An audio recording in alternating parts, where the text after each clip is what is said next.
Setelah tudingan PKS ada cawe-cawe Jokowi untuk mendorong Kaisang di Pilkada, PAN menyebut parpol butuh Kaisang untuk menang. Lantas, jika ada cawe-cawe Jokowi di Pilkada kali ini, apa pengaruhnya bagi parpol dan peta politik di Pilkada Jakarta? Kami akan diskusikan bersama dengan para narasumber. Bergabung saat ini Wakil Sekjen PKB Saiful Huda, kemudian Wakil Sekjen PAN Saleh Daulay, dan Direktur Eksekutif Parameter Politik Indonesia Adi Prayitna. Assalamualaikum, selamat sore semuanya. Salam. Waalaikumsalam warahmatullahi wabarakatuh. Terima kasih seluruhnya sudah hadir dalam diskusi kami kali ini. Bang Saleh, saya mau ke Anda dulu. Kemarin Pak Muzani sempat bilang bahwa sudah ada pembahasan soal Kaisang antara Pak Jokowi dengan Partai K. Memang sedalam apa pembahasannya waktu itu, Bang? Ya, saya tidak mengikuti secara detail ya terkait kalaupun ada itu pembahasan. Yang setahu saya bahwa ada banyak calon alternatif yang disodorkan untuk Pilkada Jakarta. Jadi tentu salah satu diantaranya adalah Kaisang. Tetapi kan di luar Kaisang tuh gak banyak juga calon-calon yang lain. Jadi sekira pembicaraan terkait dengan calon gubernur di Jakarta ini masih sangat longgar sekali. Dan belum ada yang satupun di antara calon-calon tersebut yang sudah definitif, udah pasti akan bisa maju di dalam pilkada tersebut. Jadi karena itu saya kira kalaupun ada pembicaraan kemarin itu ya mungkin ya preliminary talk saja, jadi pembicaraan pendahuluan. Dan saya tidak tahu dan tidak dapat informasi detailnya seperti apa kalaupun ada pembicaraan tersebut. Seperti itu. Karena kan sejauh ini yang saya pahami bahwa Pak Zulhas beberapa kali sudah sempat meminta juga kepada Pak Jokowi gitu untuk dapat memberikan restu Kaisang maju di Pilkada, tapi Pak Jokowi tidak berkenan untuk itu. Sampai sekarang pun Pak juga masih mengupayakan bahwa Kaisang ini coba diupayakan untuk masuk ke Pilgub Jakarta?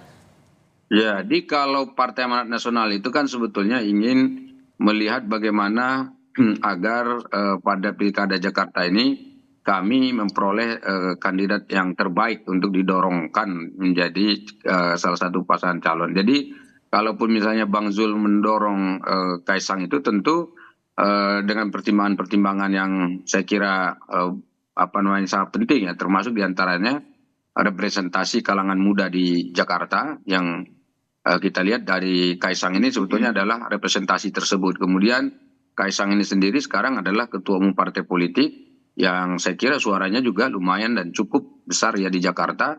Dan kemudian ada Koalisi Indonesia Maju yang juga bisa diajak berbicara untuk mencari peluang dan kemungkinan di mana nanti Kaisang ini dengan pasangan calonnya bisa diusung secara bersama-sama. Secara elektoral juga, secara elektabilitas juga dilihat demikian, Bang. Karena beberapa pandangan melihat bahwa elektabilitasnya Kaisang tidak terlalu signifikan juga sebetulnya dibandingkan tokoh yang lain. Ini kan saya katakan tadi ini pemilunya pilkadanya masih lama. Jadi ini sementara waktu yang dilakukan ini sebetulnya lebih tepat dikatakan adalah mencoba merumuskan simulasi-simulasi pasangan calon yang tepat.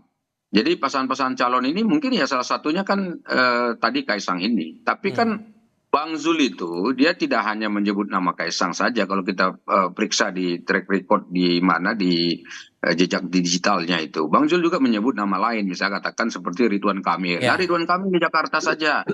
Gitu loh. Kemudian kan Golkar menyebut ya kembali ke Jawa Barat. Misalnya begitu kan itu ada dinamika itu. Jadi dinamika seperti ini ya wajar-wajar saja dan saya kira tidak ada yang salah gitu. Jadi karena itu kami tentu masih melakukan simulasi dalam artian mencari dan menjajaki pasangan-pasangan calon terbaik yang akan kita usung. Mas Adi, kalau Anda melihat polanya ini muncul nama Kaisang untuk diusulkan ke Pilgub DKI, apakah sama polanya dengan saat nama Gibran ini diusung atau diusulkan untuk maju ke Pilpres waktu lalu? Ya, saya kira memang tidak ada bantahan apapun. Ada pola yang persis sama sebenarnya soal kemungkinan Kaisang maju dalam Pilgub Jakarta. Terutama misalnya ketika ada putusan dari Mahkamah Agung di mana umur 30 tahun saat pelantikan itu kan sebenarnya mengarah kepada satu orang yang sangat potensial untuk maju dalam Pilgub. Karena kalau kita melihat per hari ini nyaris tak ada orang yang umurnya 30 tahun siap untuk maju dalam Pilgub ya, apalagi Pilgub yang selalu dianggap sebagai Pilgub rasa Pilpres seperti Jakarta. Nah yang kedua tentu karena ini variabel anaknya presiden, maka pasti pola-polanya seperti yang terjadi dalam Pilpres. Ada putusan MK, kemudian umur 40 tahun tidak cukup tapi syarat sebagai kepala daerah kemudian bisa maju. Ini kan sama polanya, Mas. Tapi secara prinsip sebenarnya publik sudah menganggap ini perkara biasa ya. Sesuatu yang sudah transparan dan gamblang. Mau maju oke, tidak maju pun juga oke. Tapi yang kemudian menjadi ramai itu karena persoalan Kaisang yang sangat potensial maju dalam Pilgub Jakarta. Kalau pembicaraan kawan-kawan media dalam berbagai diskusi kan soal kemungkinan Kaisang bisa mendampingi Ridwan Kamil. Makanya tidak mengherankan kita kalau kita melihat partai-partai pengusung dari Kim khususnya selalu mengatakan bahwa Ridwan Kamil sangat cocok dan pantas untuk maju dalam Pilgub. Meski pada saat yang bersamaan wakilnya itu dirahasiakan. Saya menebak sebenarnya bahwa sangat mungkin kalau Ridwan Kamil pada akhirnya yang maju dalam Pilgub Jakarta, maka wakilnya adalah Mas Kaisang. Apa yang kemudian membuat Mas Kaisang itu dibicarakan dalam Pilgub Jakarta? Ya tentu karena faktor anak presiden yang jauh lebih dominan dibanding yang lain. Kalau persoalan ketum partai dan elektabilitas, ya saya kira kader-kader partai yang lain jauh lebih banyak. Misalnya kader-kader PAN banyak, ada Mbak Zita Anjani, ada Eko Patrio yang saya kira memang pengalaman politiknya juga panjang, Oke. kaderisasi dan pengamalan politiknya juga mantap gitu ya. Di Gerindra kan banyak nama, ada misalnya Pak Riza Patria, mantan wakil gubernur ya, sekarang ketua DPD Gerindra Jakarta, ada Mbak Rahayu Saraswati, begitupun dengan Partai Demokrat, kan sudah muncul nama Johnson Sitindaun. Oke. Itu artinya apa? Nama Kaisang ini kemudian menjadi relevan diperbincangkan karena persoalan Mas Kaisang ini adalah anak presiden saat Oke. ini. Oke. Mas Huda, Anda juga sempat bereaksi waktu itu soal PKS yang langsung ambil sikap untuk memasangkan Mas Anies langsung dengan Pak Sohibul Hinan dan Anda merasa bahwa itu sebagai upaya mengunci dalam tanda kutip. Apakah dengan begitu ada langkah yang diambil PKB kemudian untuk berubah haluan, tidak lagi mendukung Anies dan tampaknya berpeluang untuk mendukung tokoh yang lain begitu? Belum. Jadi itu hanya kritik kita aja terhadap teman-teman PKS bahwa ketika partai belum mendapat golden ticket, memang bagusnya hanya mengusung satu posisi, tidak langsung memborong dua posisi sekaligus. Itu yang pertama. Yang kedua, PKB memang masih mempertimbangkan dua nama. Ada nama Mas Anies dan ada nama Mbak Ida Fauzia. Kami sedang simulasikan terus terkait dua nama ini.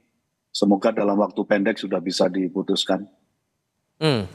Kalau dari PKS juga menduga sudah ada cawe-cawe Jokowi untuk pilkada. Kalau dari PKB juga merasa ada hal demikian juga dan polanya dirasa sama dengan Pilpres waktu lalu? Enggak, kira-kira begini. Keputusan politik itu kan dominan dipengaruhi oleh dua hal sebenarnya.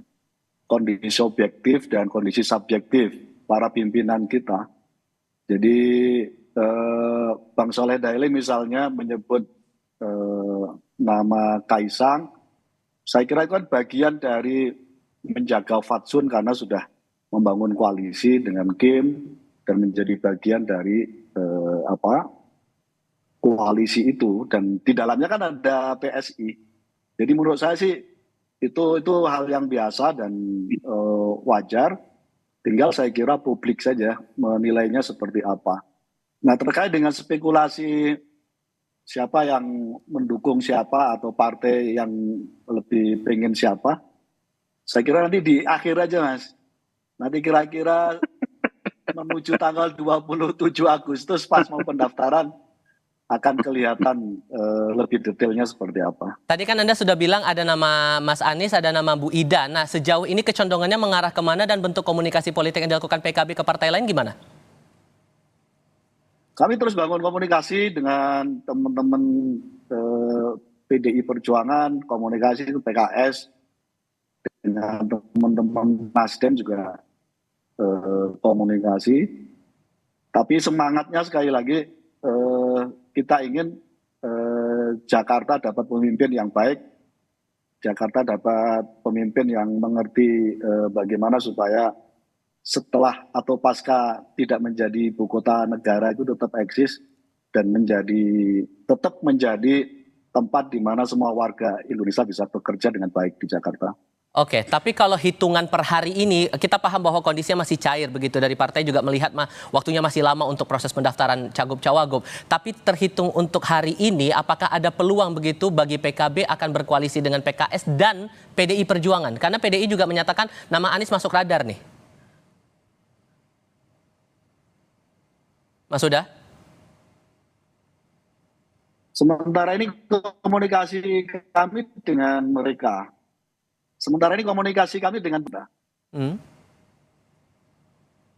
Mas Huda sedikit terpotong. Mohon maaf, boleh diulang lagi? Halo?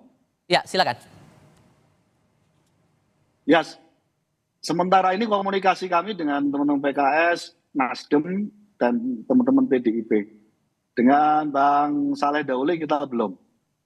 Udah. Oh udah, gimana tuh ceritanya? Coba dijelasin dulu. Bang Saleh silakan. Nggak, jadi begini.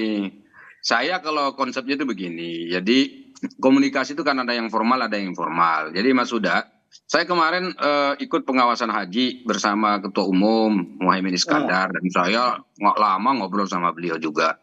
Jadi bagi saya kan Pilpres itu yang betul kata Ketua Umum kami, Bang Zulkifli Hasan, memang Pilpresnya udah selesai. Jadi karena itu kita harus move on kan. Ini barusan tadi pagi waktu di Rakernas disampaikan. Nah karena itu bagi kami ini Pilpres ini sudah selesai dan kita tunggu nanti pelantikan.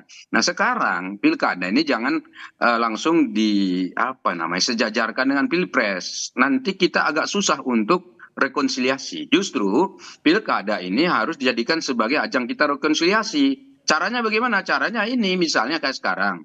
Ibu Ida mungkin mau didorong untuk maju. Itu coba kita simulasikan dulu dengan calonnya Kim gitu loh. Seperti apa? Masuk enggak gitu. Dan Kemudian so far PKS, sejauh ini setelah komunikasi itu dengan Gus Imin ngerasinya gimana?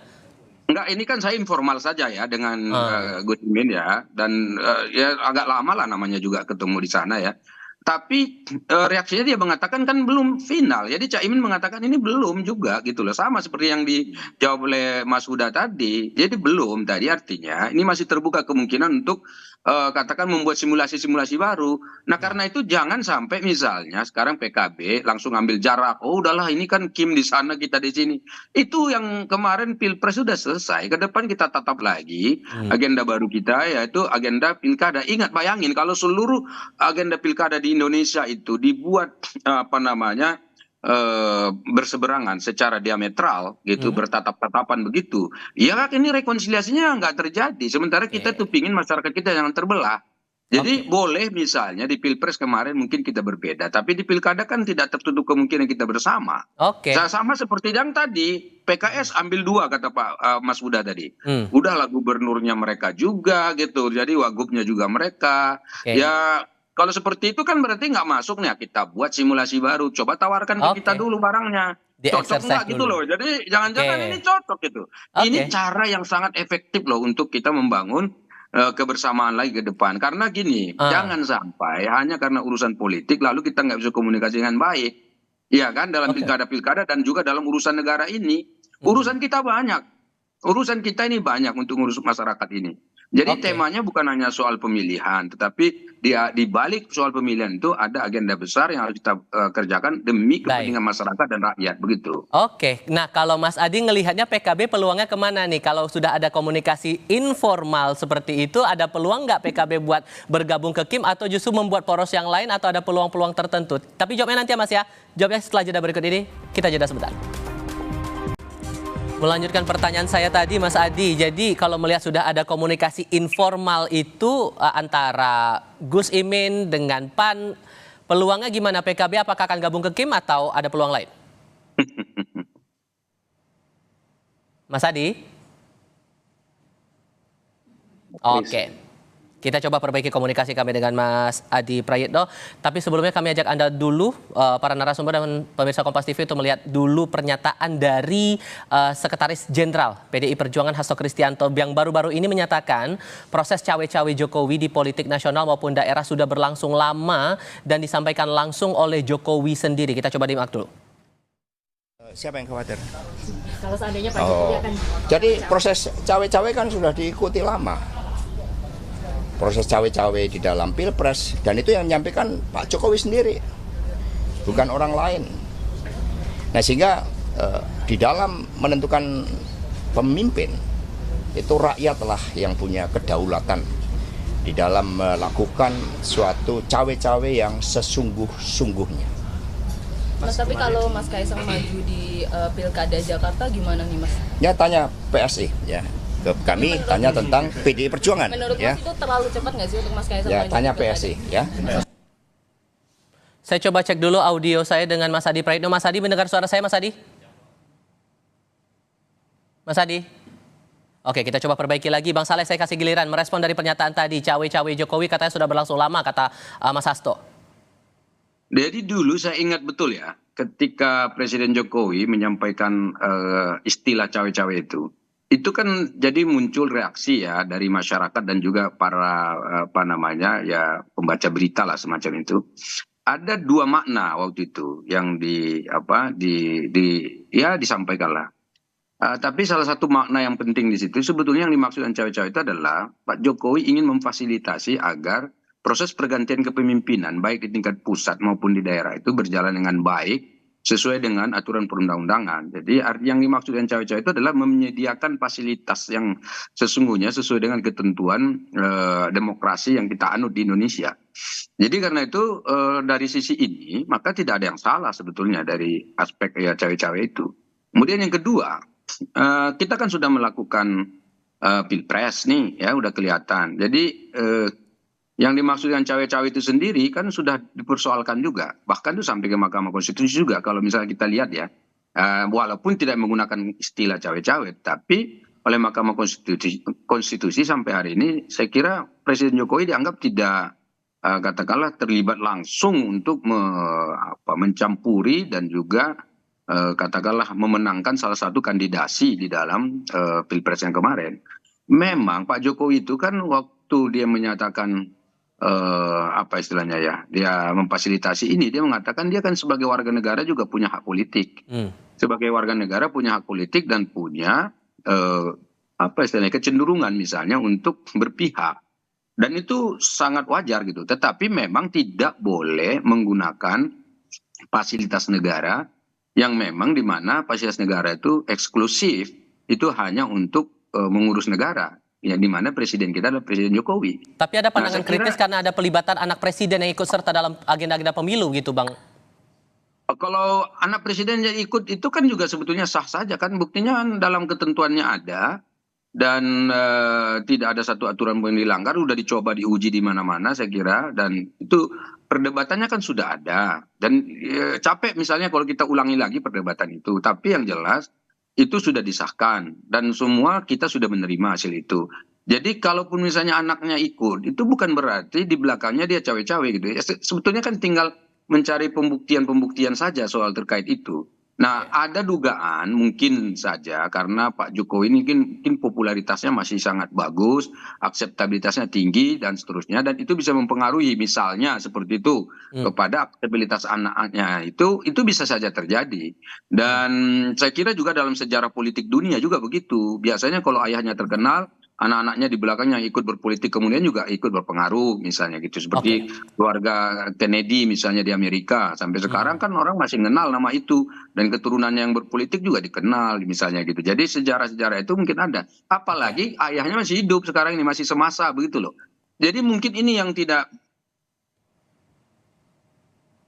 Bang Saleh. Itulah maka silakan lanjutkan, Bang.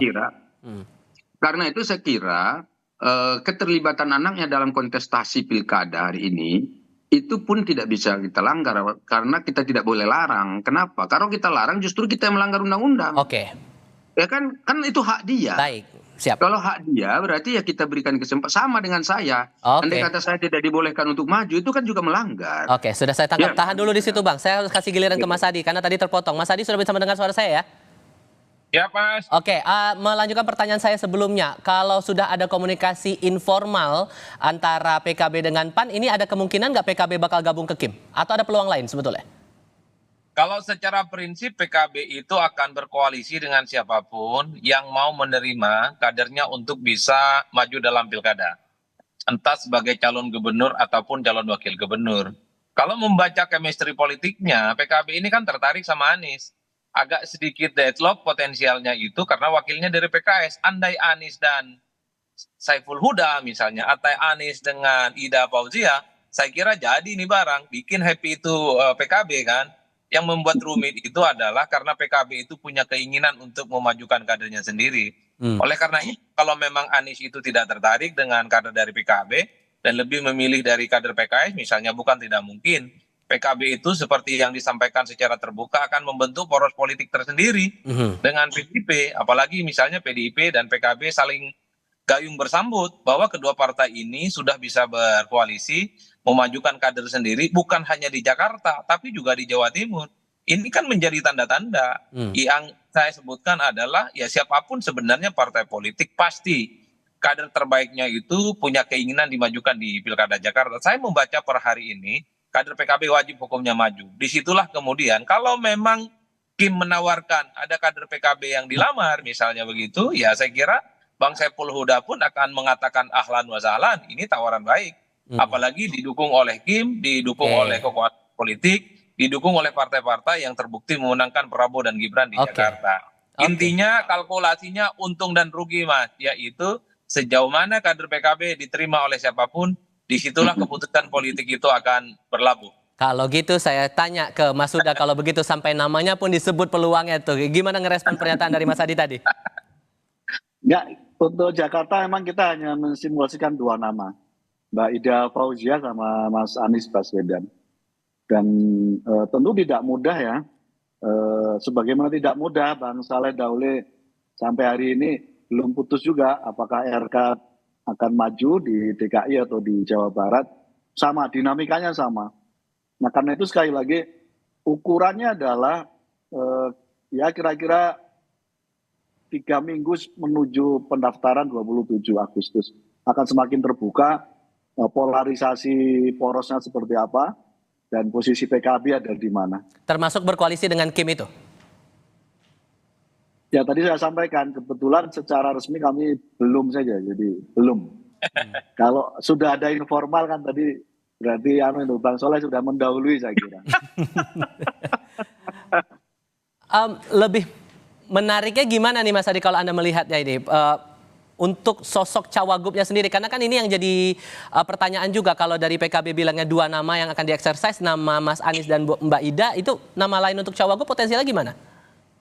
Sebenarnya kalau soal partai-partai yang tertarik untuk berkoalisi dengan Anies, sebut saja misalnya PKB, ini kan soal siapa yang bisa mendampingi adalah titik uji apakah partai-partai itu akan solid ataupun tidak.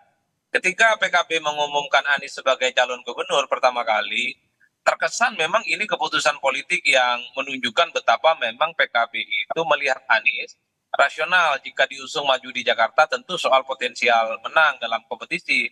Tapi ketika wakilnya itu seakan-akan dikunci oleh PKS, Sohibul Iman, PKB tentu bereaksi. Publik melihat karena memang PKB pun ada keinginan supaya salah satu kader terbaiknya untuk bisa maju, Mbak Ida Fauzia. Nah PDIP yang dulu misalnya juga dikaitkan soal kemungkinan ingin bergabung dengan Anies, tapi wakilnya dikunci oleh PKS, bangunlah mereka ini komunikasi dengan PKB tentang kemungkinan berkoalisi, bikin poros sendiri entah di Jakarta ataupun di Jawa Timur. Sorry, saya potong di situ. Kalau kemudian kemungkinannya PKB berkoalisi dengan PDI Perjuangan, cagup-cawagupnya siapa kira-kira pasang-pasangannya? Ya ada Mbak Ida Fauzia tadi yang disebutkan simulasinya, Anies pasti akan ditinggalkan. Biarkan Anies bersama PKS dan mungkin akan mencoba meyakinkan Nasdem supaya cukup kursinya sebagai pasangan calon gubernur dan wakil gubernur. PKB dan PDIP juga cukup sebagai poros politik sendiri. Ida Fauzia mungkin dengan Ahok, Ahok dengan Ida Fauzia, cocok ini barang. Baik. Ini akan menjadi koalisi semangka, ya kan? Koalisi antara Islam dan nasionalis, merah dan hijau. Nah tinggal di Kim. Kalau di Kim ini sebenarnya nama besarnya adalah Ridwan Kamil. Kalau informasi-informasi yang kita dengar dari kawan-kawan media, Ridwan Kamil dan Kaisang adalah proposal politik yang per hari ini itu coba untuk diyakinkan. Cuman kan problemnya Golkar per hari ini itu sangat kelihatan tidak terlampau nyaman dan tidak terlampau happy. Kalau RK harus di Jakarta, jauh lebih memilih Jawa Barat yang potensi menangnya jauh lebih terbuka ketimbang di Jakarta. Semua masih cair. Terima kasih banyak untuk diskusinya kali ini Mas Saiful Huda, Bang Saleh Daulay, Mas Adi Praetno. Sehat selalu semuanya. Selamat sore. Ayo Mas Adi.